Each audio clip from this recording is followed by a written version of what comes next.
what he should buy. What did you recommend? You want to know what he should buy? Well, I don't know. He's going to tell me what he's interested in, and then we'll go from there. We'll make Vinnie's top 5 recommendations. Yeah, I'll give him enough to to come up with something good. Now, I saw a story yesterday that I absolutely loved, and it was about Pasadena. Tell me about it. There's a guy who lives in Los Angeles. He's an artist, and he was upset that a certain interchange to go to Pasadena, when you want to I-5, you have to exit left. But there's no sign that says exit left. So he called the California Department of Transportation and said, listen, this is a dangerous situation. People don't know until they're right on top of it. They got to go. This is, we'll take a look into it. He said, how long is it going to take? Maybe next year. Give us a year. So he says, all right. He hung up the phone. He went down to his shop. He painted a sign that says California I-5 this way. And he put it up on the front of the tunnel. He got up on the sign and he put it on the sign. So now there's a sign there. And I guess it was there for 8 or 9 months before anybody even noticed it from Caltrans. Nobody knew about it until he mentioned it. And the interesting thing is, you're on the 110 connecting to the I-5. So the 110 is going to and from Pasadena and downtown, and then it continues all the way out to the coast. It runs east and west. The 5, of course, runs north and south. When you get to the 5, instead of the old Pasadena freeway, which is the very first freeway ever built, was too feeble for a right-hand exit. So they just made it a left-hand exit from the fast lane. Well, it's not like getting on the exit at 80 miles an hour, right? And it's right on the other side of the tunnel. So you go through a tunnel near Dodger Stadium, and bingo, there's an exit for I-5. And if you don't know it's there, you are going to go to Pasadena. You are not going to go to I-5. And so he did build the sign some time ago and put it up himself. And he did it beautifully. He did it so perfectly. He didn't just make a random sign. He made an exact replication of a California state freeway sign. Oh yeah, they even showed a thing of him out there matching the color. Yes. He had a color key out there, and he was matching the color of the sign. I loved it. I think it was one of the best things automotively. Vinnie, you're disappearing from the screen. Where are you? Oh, I'm moving this around. 1 second. Looks like you got the Snoqualmie Pass behind you or something. Positioning myself to sit because I'm at one of your favorite places. We're Dick's. But unfortunately,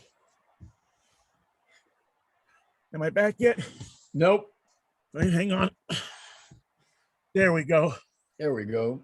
There we go. Vinnie fell off his skateboard, and I was hoping that didn't I'm at one of your favorite places. I'm at the Botanical Gardens on the campus of the University of Washington. I'm sorry, University of what? Washington. Is that a school? I don't know. They got greenhouses.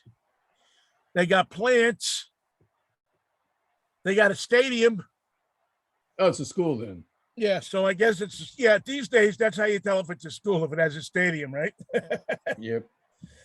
And I'm coming to you from inside the Chevy Tahoe Z71, which has an internet hotspot so good that it allows us to broadcast live from it. Even the flowers are being broadcast on Wi-Fi. Everything you can see behind me. Everything is hunky dory, beautiful.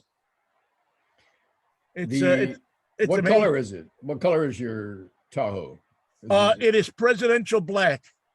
Presidential black. What about the Secret Service blue? That's the ones I like. Actually, you know what? This is the Secret Service blue. Yeah. Yeah, it's the black. Yeah, it's that black blue. Secret Service. As you can see now, I've turned on the the inside of this thing. As you can see, it's large and well equipped, and It looks it's beautiful. like a tunnel back there. Last time I was in Washington, D.C., which was, God, I don't know how long ago, 20 years ago. All day long across town, you see Suburbans and Tahoes, Secret Service blue with red lights going this way, going that. There goes the Secret Service. Either they're going down to pick up sandwiches, or sandwiches, or sandwiches. Sammy's. Or else to pick up heroes. It's possible they have real work to do, but wherever they go lights and siren. Yeah. No, I think it's like the my second uncle. So he was my grandfather's brother. I guess that's how that works, right? Was the head of the fireman school on Welfare Island in New York City for the longest time. And when I was a little kid, I asked him, how come the fire trucks are always, because we lived down the corner from the firehouse. And I said, Uncle Frankie Schrader was his name. And he said, well, he says, they're going for coffee. Yeah. He says that there's not that many fires. They're going for coffee. Why can't they just have coffee delivered? Or Yeah, better yet, I thought firemen had the best kitchens in the world. You probably make better coffee at home. They always tell me they were going for coffee. That's why they were using the siren. So well, I believe he was right. I believe it too. No doubt in my mind. Man, and no doubt with the Secret Service. I mean, what the hell have they got to do these days? They got nobody to protect. I mean, at least Trump, they were thinking when Trump was president, maybe he's going to throw him a hooker or something sometime. Somebody's got to get to this guy sooner or later. Where do we stand on that as the Secret Service? No, we're up in the air on that. Mikey, it is one thing that throughout history I have noticed, and it's as much of a fact as the sky is blue and the sea is green, and that is that when a Republican runs, they always pick somebody that you absolutely wouldn't want as president for their vice president. It's like insurance. It's like putting that chip behind the two chips when the blackjack dealer kind of lifts up his card and looks around the table. What do you got? Who's got two queens? That card sticking up that, it could be 21 and he says insurance. Yeah. I mean, think about it. Dan Quayle. Oy. Nixon with Spiro Agnew. Boy. Gerald Ford with Nelson Rockefeller, although that wasn't an elected one. Reagan with Bush. Now, Bush, he might have been the best out of the bunch, but still, when they elected Reagan Bush, who wanted Bush for president? We didn't know that we were gonna get the whole family before we were through. Yeah, Bush 2 and Cheney. It was the other way around. Actually, Dick Cheney was president. Yeah, really. But for all intents and purposes, he was, but legally, officially. And then, of course, Trump and Pence. Even Trump didn't want Pence on that ticket. Yeah. I mean, You know what? He's announced that Mike Pence is not going to be his running mate, providing that he actually goes through that runs for president again. But what he didn't announce was the big gopher, and that is who's going to be that person. Is it going to be one of his sons? No, I think it's going to be Nikki. What's her name? Nikki Hockey. Yeah, Nikki Hockey there from North Carolina. That song, Nikki Hockey. PJ Proby. Thank you. See, this is what I know. I don't know anything about vice presidents. Who the hell recorded Nikki Hockey? I've got that one. Yeah, I get that one.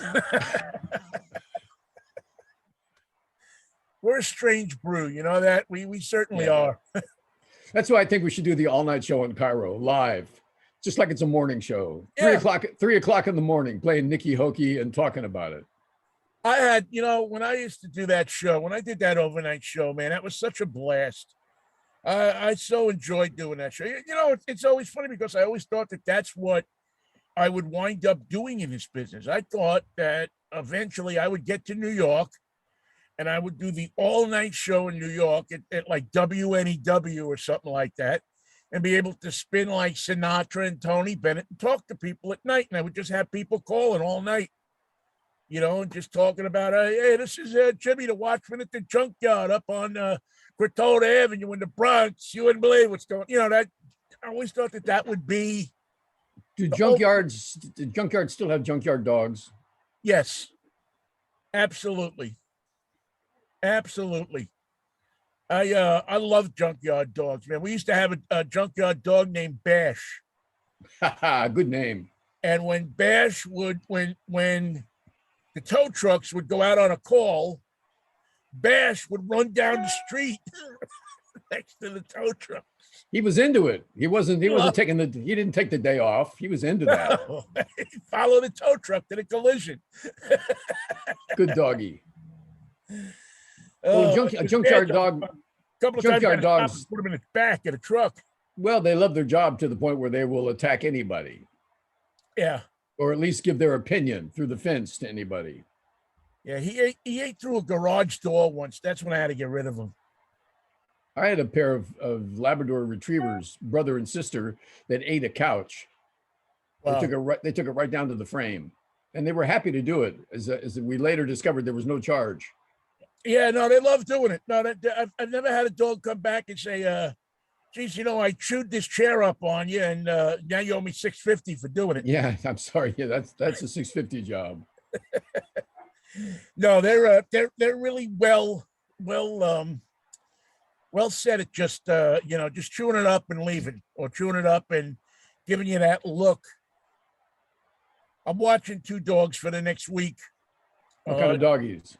Joey and Daisy. One's a Labradoodle, is Daisy, and Joey is a 16-year-old golden retriever.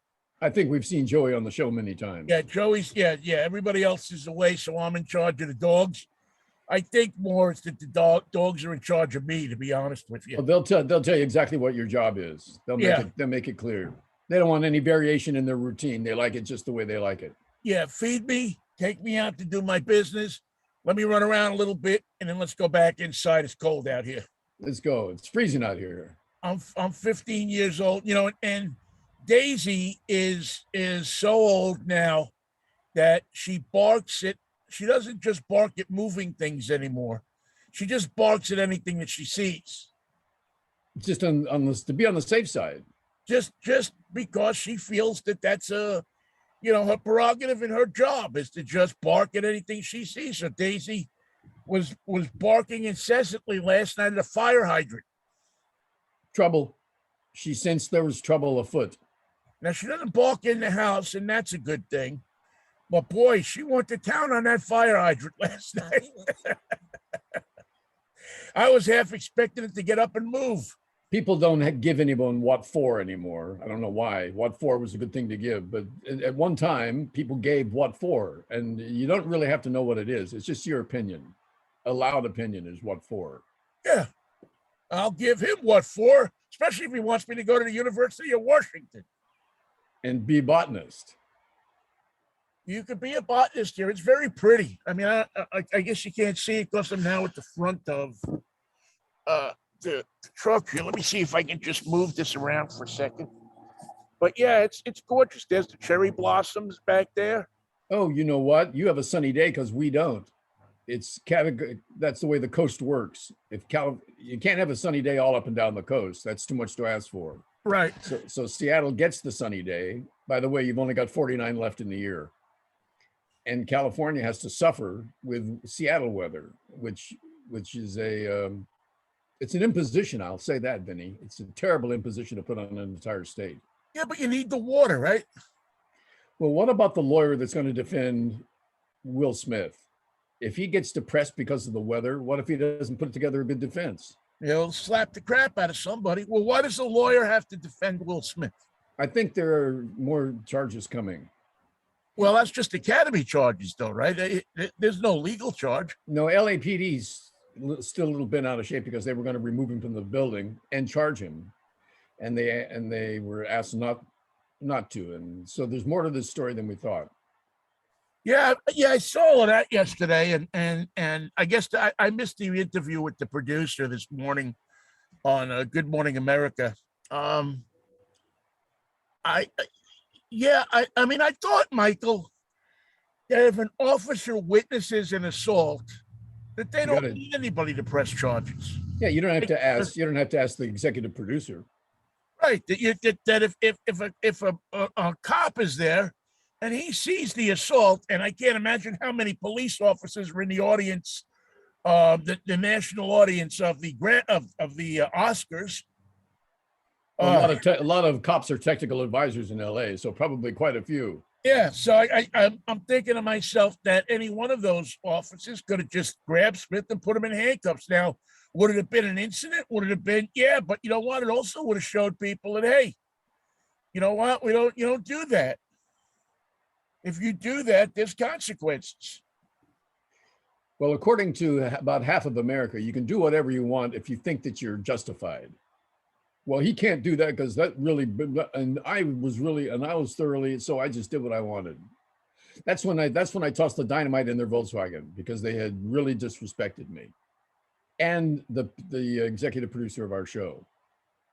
Yeah, we had just won for best editing, and then he said those nasty things, so we blew up his car. I mean, I understand, if this was the 60s or the 50s, and it was, I don't know, we talked about this the other day, Don Rickles and Ava Gardner and Frank Sinatra, let's say. But that was a different time. You don't hit people anymore. Hitting somebody, I mean, you shouldn't have done it then, but there was a stand up for your woman, because your woman can't stand up for herself. So you're the man and you have to do that. I don't know if you saw Kareem's article. Yes. That he wrote, but I think he hit it right on how much damage that Will Smith did, because he gave everybody who doesn't like black people ammunition. Plenty of ammunition, more than Plenty enough. of ammunition. You know exactly how Fox is going to play this, right? Oh yeah, they've already said some just bizarre stuff. This is what happens when you cast the Wild Man of Borneo as your lead in the movie about the tennis sisters. Yeah.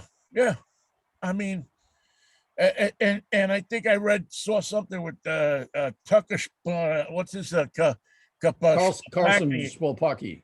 Yeah, Carson Spolpaki. I think he was on there, saying that he just can't check his emotions. This is the guy who, when Kid Rock let him interview him last week, was jizzing all over himself. Yeah, that's uncomfortable to watch. But that's Carlson Spolpaki for you. I mean, really, it was embarrassing. I mean, I've interviewed people, you've interviewed people that we absolutely adored. I don't think we ever got that giddy. No, not yet. I mean, he looked like somebody had a finger in his ear. Finger in the business. A finger on the scale. You thought I was going to go there, but I wasn't. You went there, you just didn't say there. Yeah, I took you right to the door, but then I said, come on, let's go. Now, all over my Facebook feed has been comments that Ricky Gervais made at the Golden Globes, which were far worse, but funnier. Extremely derogatory, but very funny. And Ricky Gervais has said that he wouldn't have said anything about her disease or her hair. He would have only commented on her little boyfriend. Yeah, which seems to have been conveniently left out of all of this. Got left out of everything. I mean, by the time you finish, if you look at what some people say, you think that he went up there and slapped John F. Kennedy. I mean, that John F. Kennedy went up there and slapped him because he insulted Jackie. For some reason, and I do watch award shows, but I don't watch them all, but I did see the Independent Awards, which is held in Santa Monica every year. And I saw the Screen Actors Guild Awards, the SAG-AFTRA Awards. And Will Smith won Best Actor for that movie in both those, and made a perfectly normal speech and said hello. But in each time he said that the family when they realized that he was going to do the life story of the father and the daughters, was very concerned that Hollywood was going to get it wrong, that they were going to portray them in a way they didn't want to be portrayed. They were going to tell a story that they didn't want told. They were going to take a very dramatic story, a true story, and gum it up and ruin it like Hollywood is famous for doing. All right. And instead, they did the story correctly. They won all the awards. And then Will Smith took it upon himself to screw it up and ruin the thing and destroy any future that film had. Who wants to go see that film?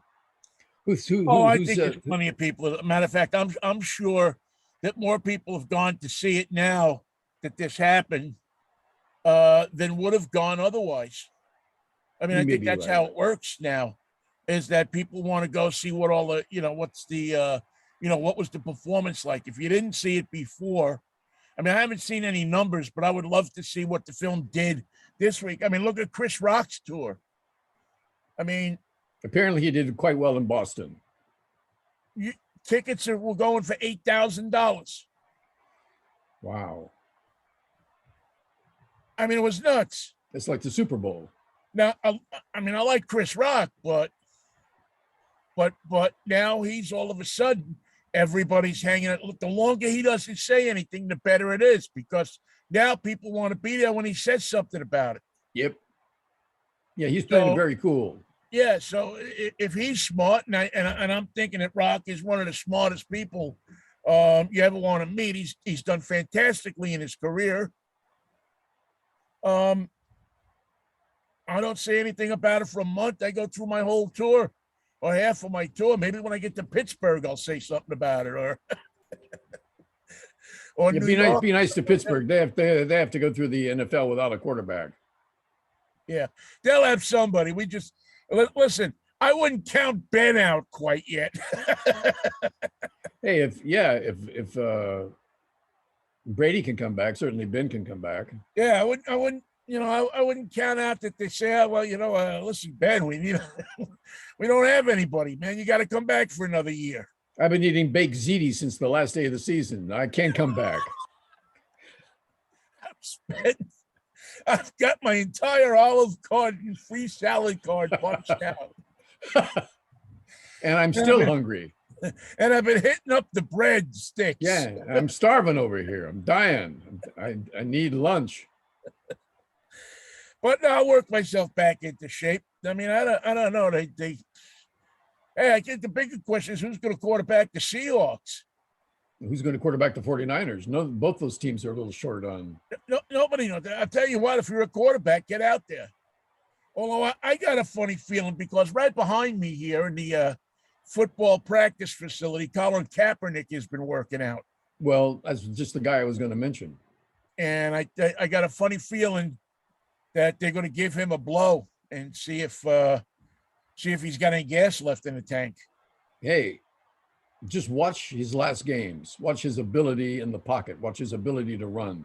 Don't forget he was one of the fastest men on the field. At 6'4", one of the fastest men on the field. But how long has it been since he's played now, though? I mean, it's 5 years, 4 years. But at the same time, you add you take away that in terms of experience, but you add time on the field that he can survive because he hasn't been taking the hits. Right. Yeah, no, I think, listen, I would love to see him. I would have no problem with him in a Seahawk uniform whatsoever. I think the fans would love him. I think the fans would love, the fans will love him as long as he's good. I think the league would love him. Well, I think the league has some atoning to do. The NFL is not very good at atoning. The league has kept this guy out of the league for long enough. Well, they did pay him, didn't they? Well, yeah, they gave him a ton of money. They came to a settlement with him, but still, I can't imagine that if you're a football player and you have a limited time on your career, that you'd rather get paid than go out there and play the game. I mean, every athlete I know, every athlete I know, you can't get them away from the field when it's their time to go. They always think they got another year left in them. Yeah, look at Brady. I mean, that's just hilarious. But I understand it, and it's okay with me if he wants to come back. Hey, you know what? It's But no skin off my ass. but So if Coach he wants to come Coach, back, there's a little skin off Arian's ass though. He turned out to be gone. He woke up dead, as they say. well, I think he wanted. He was. Listen, I think Bruce Arians did about everything he could do there. He got what he wanted. He wanted a ring. He wanted to prove that he could coach in the NFL and be a good coach, and had some, crappy situations, but wound up getting his ring. So, I mean, really, I forget, I think he's 70 or 69 or something like that. If you're there, why not go home with the grandkids? What do you need to be a coach anymore for? Actually, it can't get any better, can it? It's the perfect time to leave. You go out on top, man. Crosby and Hope dancing down the road with Dorothy Lamour. I mean, that's And um, she's for two guys. Well, actually, Hope could dance, but being good Bing dancer was not a dancer. I'll was go better. How about this? How about Danny Kaye. no? How about Bogart and Lauren Bacall and Walter Brennan walking off the set in the final scene of The Have and Have Not, where they, but the music, the kind of tropical music starts playing, Yeah. and Bogey and Bacall are shuffling off, and there's Walter Brennan with the with the suitcase. Yeah, you ever been stung by a bee? Walter, what are you doing? I can't move my legs unless I move my arms. It doesn't work. I mean, that's how you walk off into the sunset, right? How many guys were there that filled the Fuzzy Knight role, where all you do is you play a character, a fuzzy sort of irascible character, and everything you say could be invented by a kid on the street corner. I know what he's going to say. What's he going to say? Well, let's see. You had Walter Brennan. He did it in several movies, and Jack Albertson probably did it in a couple of movies. And who was the one who played? Was it the guy who played the coach, the boxing coach in all the Rocky films? Oh, Burgess Meredith. That's it. Yes. There you go. Burgess And he played the Penguin in Batman. In the Batman series. I just seen him in a movie the other night, The Road to Burma. Oh yeah. Which was like a B movie, but a good B movie. There was one other guy too. Who was the Alan Jenkins? Remember Alan Jenkins? He was the voice of Top Cat. Don't remember him. I Alan remember Jimmy Finlayson, who always would close one eye, but when he would make a stink face. Yeah, Alan Jenkins played in a lot of gangster movies, and he was the gangster equivalent of that guy.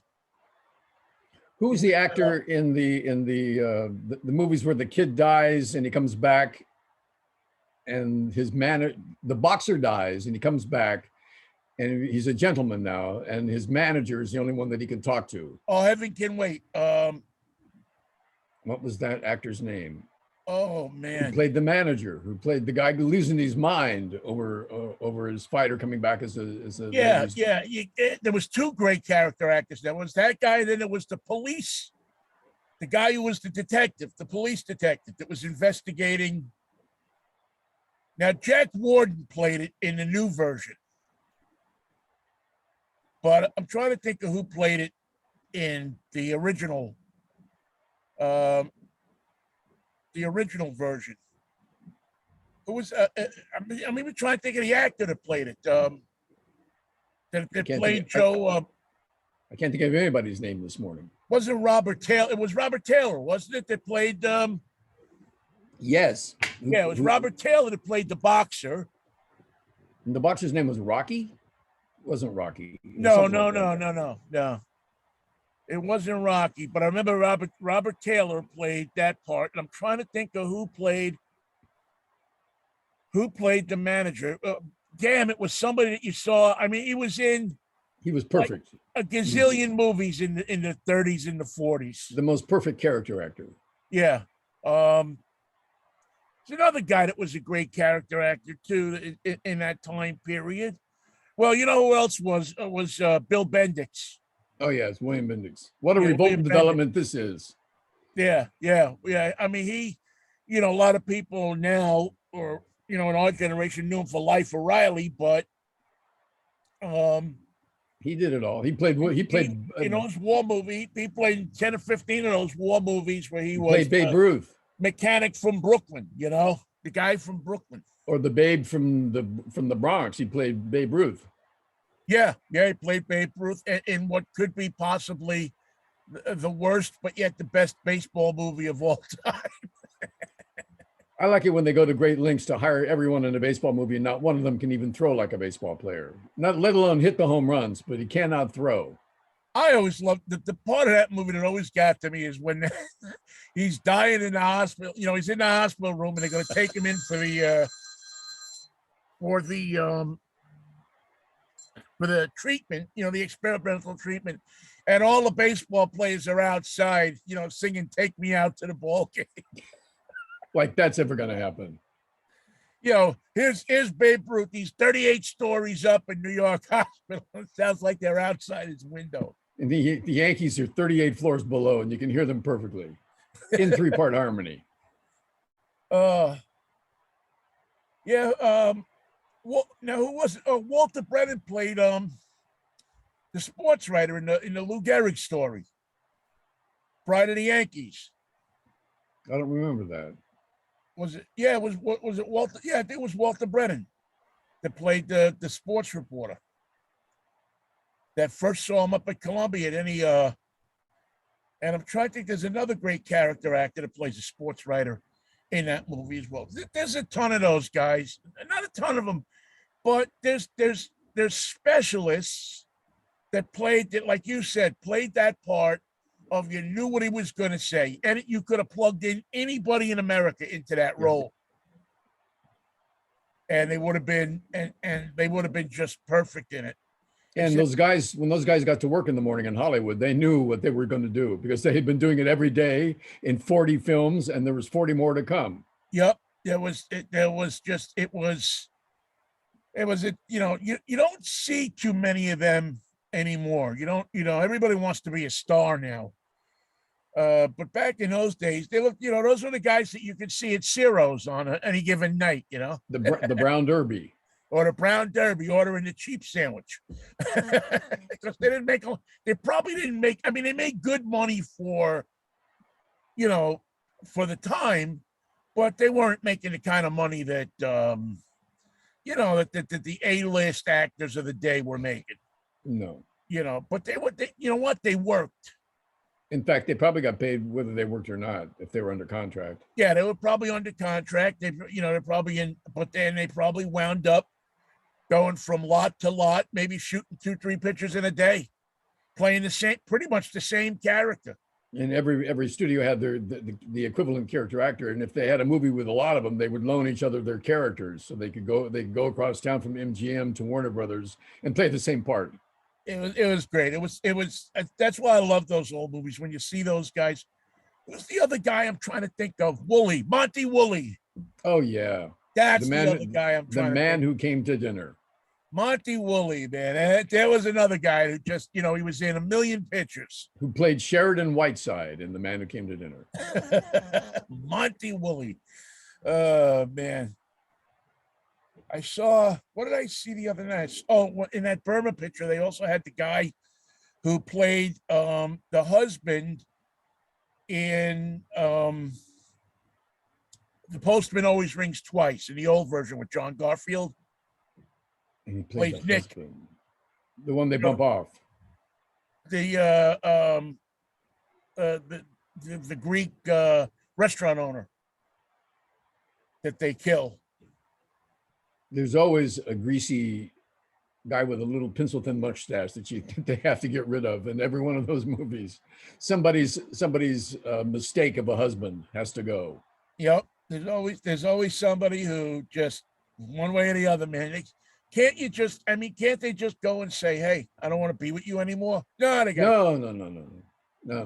1940s California. We came up with a new way. Yeah, we have a new system. It's called cut you into pieces.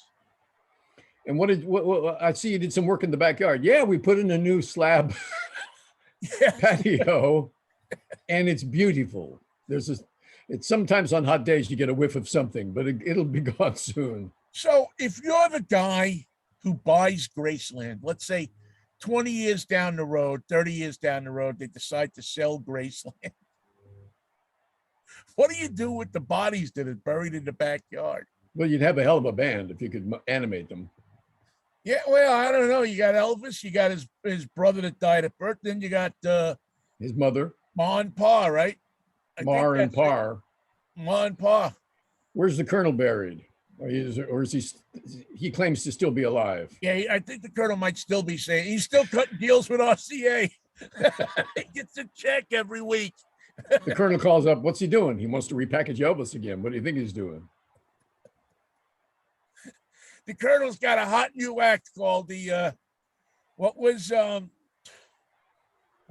Murray Wilson's band that he formed when he didn't like the Beach Boys anymore? The Coastal Sinkers. I don't know what was it was some pick 4 kids up off the street, and when I guess Brian fired him or whatever. That was a story that never went away. The way that Murray and his wife treated their kids had a long rollout. I mean, there was a lot of insecurity, bad feelings, and family warfare that never went away within that band. Yeah. It's still going on today. I mean, they're still arguing with Mike Love. I mean, Mike and Al Jardine are still not in the same band. Yeah, I mean, it's Mike is with Bruce Johnston, and Al's got his kid with him, who's his kids now. And plays a lot with Brian when he goes out on the road. Yeah, plays with Brian when Brian goes out. I don't know how much longer Brian's going to go out. I certainly want to see him the next time he comes out, because these guys are getting old, man. It's going to come a point. I mean, I was talking about this with a friend of mine. I don't expect that Bruce Springsteen's going to go out anymore. I bet he will. He'll come up with something where he doesn't have to go out. Right. He might do something acoustically or like the Broadway, like something similar to what he did in Broadway. But those guys in the E Street Band, man, those guys are old. And I mean, I think the average age of those guys like 73 or 74. How old is little Steven? Is he in his 70s? I think he's 69 or 70. Yeah. He's going to hold up pretty well. Yeah. It's because he's got those 3 chords in his head. He's got those 3 chords, and you know what? He did the smartest thing in the world, Michael, for a rock and roll story. He learned how to sing. I mean, not everybody knows how. First Disciples of Soul album, where he's just, and to the last one now that just came out, where it's, I mean, it's a really good, his voice, his quality, and his breathing and everything is all spectacular. I think acting was good for him. It showed him how to focus his talent. Yeah, I think it was. I think it's probably the best thing he ever could have done was to do that, because it looks like it taught him so much about how to handle himself. And he told the people from the show, the Sopranos, that he didn't feel like he could do it. He didn't understand how he could possibly just do it. Then he saw the clothes and the hair, and he goes, I know that guy. Yeah. I can do that. They could have picked me up to do that job. I mean, let's face it, that, if you grew up there, you knew that guy. You knew that guy. You didn't have to act. You just had to be there. In New York and New Jersey, an Italian neighborhood, or by the shore. You knew Silvio. You knew Tony Soprano. You knew those guys. Yep. Those guys are just playing guys from the neighborhood. And you knew Adrian. And you knew Adrian. You knew 20 girls like Adrian. All of them named Donna. On hanging out with the tough guys. All of them were named Donna, and they drove Camaros. Yep, no lie. Camaros or Firebirds or 2-year-old Coupe de Villes. Maybe a Mustang in there for a young Donna. Yeah, maybe. I think it was much more. I think the when the boyfriend wanted to get rid of his Coupe de Ville, he gave it to Donna.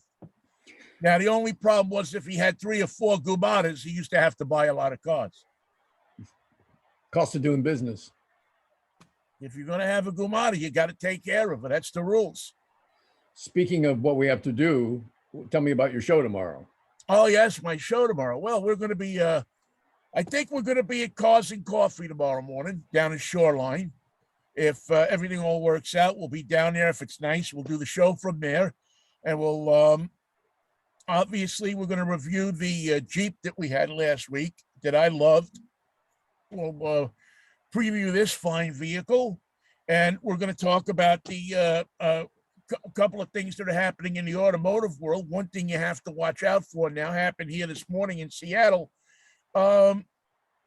Somebody got on the freeway and pulled up an expansion joint. You know, those joints that go between the concrete slabs? Yes. How'd they do that? Coming along at 3 o'clock in the morning, didn't see it because it's dark, hit the damn thing and flipped over. How do you pull That's up the those? new sport. It's a, they did it on purpose. It wasn't Did it an on accident. purpose, yeah. Somebody pulled it up Wow. out of the ground and just left it there, and I guess probably was watching from somewhere. You know, we've graduated now from throwing rocks Yeah, on from the the overpass. freeway from overpasses to now trying to kill people by pulling up expansion joints. I didn't know those joints were so easily monkeyed with. I didn't know either, but evidently somebody did it. Wow.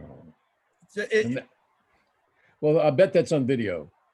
If they did probably, yeah. Well, you know, it was in an interesting place. It was right by the West Seattle bridge, the exit there. And that might be one of those places that they don't have a lot of cameras. was the driver hurt? Probably. I don't know. I didn't hear whether the driver was hurt or anything. But imagine that you're driving along and all of a sudden you got this iron rod sticking up.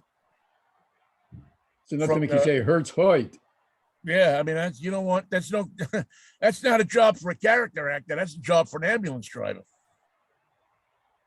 Driven by Jimmy Finlayson with one eye closed.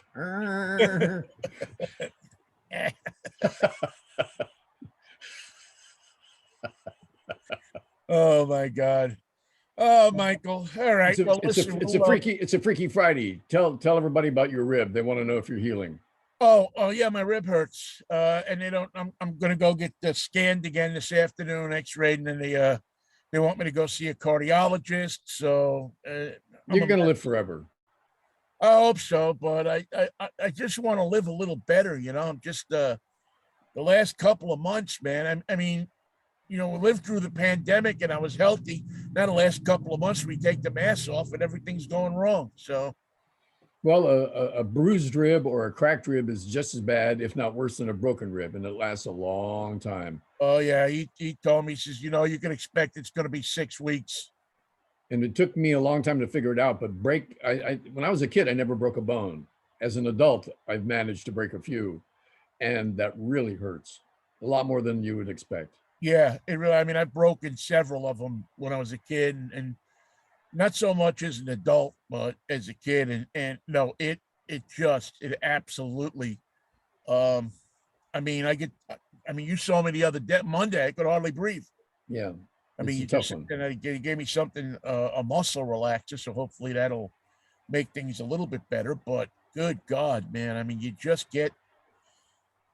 I'm sick of being sick, you know. Maybe driving is tough with a broken rib because when you move your arm, and I'm only using this arm, and it's almost impossible to turn around. Yeah.